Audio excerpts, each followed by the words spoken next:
La corteza cerebral. La corteza cerebral hace referencia al estrato exterior del cerebro. Esta capa está formada por una fina película de tejido nervioso que envuelve la superficie de los hemisferios cerebrales, siendo los primates quien gozan de una corteza cerebral mucho más desarrollada que el resto de los animales.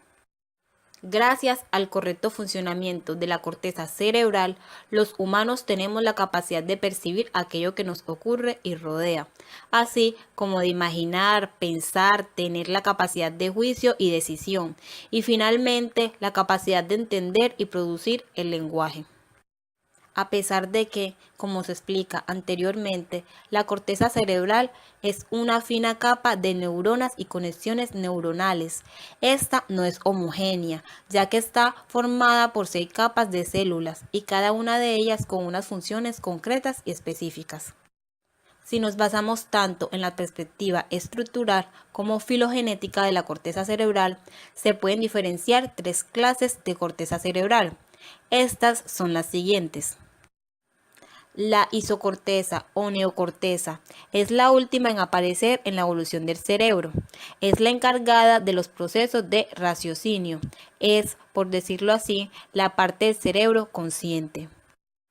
La neocorteza corresponde a aquella parte de la corteza en la que puede reconocerse la estratificación en 6 capas horizontales segregadas por la célula tipo neuronal de entrada o célula densa. Se denomina así por ser la capa evolutivamente más moderna del cerebro. Es una fina capa que recubre la zona externa del cerebro y presenta una gran cantidad de surcos. Mientras la neocorteza es lisa en las ratas y algunos otros pequeños mamíferos, tiene profundos surcos y arrugas en los primates y otros mamíferos. Estos pliegues sirven para aumentar el área de la neocorteza. En los humanos es de aproximadamente el 76% del volumen del cerebro. La paleocorteza o corteza de bulbo olfatorio es la parte de la corteza cerebral que corresponde a las áreas de terminación de las vías olfatorias. Desde el punto de vista filogenético o evolutivo, se encuentra a medio camino entre las áreas más primitivas de la corteza cerebral, arqueocorteza, y las más recientes o evolutivas, neocorteza. Así es el tipo de corteza predominante en los vertebrados inferiores. Dentro del cerebro humano, la paleocorteza se localiza en las áreas olfatorias primarias, áreas septales y corteza prepiriforme, y en las áreas olfatorias secundarias, corteza entorrinal y parahipocampo, y finalmente la arquicorteza, constituida por la formación del hipocampo. Esta es la parte animal o instintiva, la parte del cerebro que se encarga de la supervivencia, las reacciones automáticas y los procesos fisiológicos.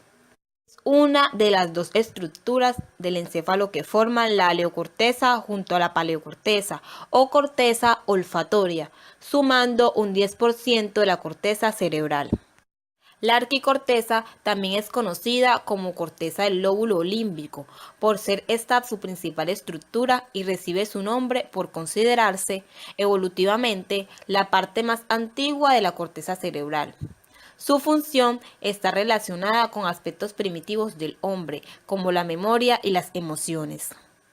Dentro del cerebro humano, las estructuras que configuran la arquicorteza son el hipocampo y el induceus gris.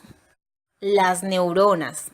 Las neuronas son las células nerviosas que reciben y emiten señales eléctricas que se interconectan formando redes de comunicación que transmiten señales por distintas zonas del sistema nervioso a través de impulsos nerviosos. Además, el cerebro humano tiene aproximadamente entre 80 y 100 mil millones de neuronas. Las redes neuronales son las encargadas de realizar las funciones complejas del sistema nervioso, es decir, que estas funciones no son consecuencia de las características específicas de cada neurona individual. Como en el sistema nervioso hay tantas cosas de hacer y el funcionamiento de las diferentes partes del cerebro es tan complejo, estas células nerviosas también tienen que adaptarse a esta multiplicidad de tareas. ¿Cómo lo hacen? Especializándose y dividiéndose en diferentes tipos de neuronas. Por eso que cuando pensamos en el cerebro nos suele venir a la mente la imagen de las neuronas. Ahora bien, por lo general, su estructura está compuesta de las siguientes partes. El soma, también llamado pericarión, es el cuerpo celular de la neurona. Las dendritas son las prolongaciones que proceden del soma y aparecen ramas como puntas. El axón es una estructura alargada que parte del soma. Pero no todas las neuronas son iguales, pues existen distintos tipos. Neuronas unipolares o pseudounipolares. Son neuronas que poseen una sola prolongación de doble sentido, que sale del soma y que actúa a la vez como una dendrita y como axón, entrada y salida. Suelen ser neuronas sensoriales, es decir, aferentes. Neuronas bipolares. Tienen dos extensiones citoplasmáticas que salen del soma. Una actúa como dendrita y otra actúa como axón. Se suelen localizar en la retina, cóclea, vestíbulo y mucosa olfatoria. Neuronas multipolares. Son las que más abundan en nuestro sistema nervioso central. Poseen un gran número de prolongaciones de entrada y una sola de axón.